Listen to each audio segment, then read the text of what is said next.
আল্লাহ রাব্বুল আলামিন আমাদেরকে পৃথিবীতে একা একা ছেড়ে দেননি, পৃথিবীতে পাঠিয়ে দিয়ে আল্লাহ পাক আমাদেরকে আসমানি কিতাব দিয়েছেন। কি দিয়েছেন?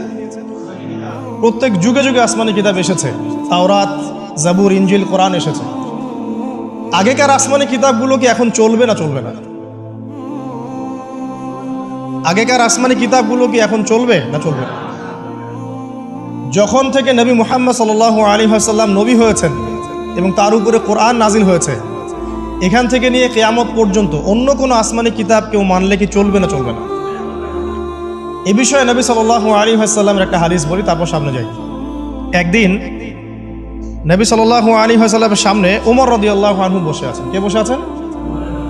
ওমর রাদিয়াল্লাহু আনহুর নাম তো জানেন, ইসলামের দ্বিতীয় খলিফা। নবীজিকে বলছেন যে তাওরাতে কিছু সুন্দর কথা আছে ইয়া রাসূলুল্লাহ। এই কথা বা এই স্টেটমেন্ট শোনার সাথে সাথে নবী সাল্লাল্লাহু আলাইহি ওয়াসাল্লামের চোখ মুখ রাগে লাল হয়ে গেল।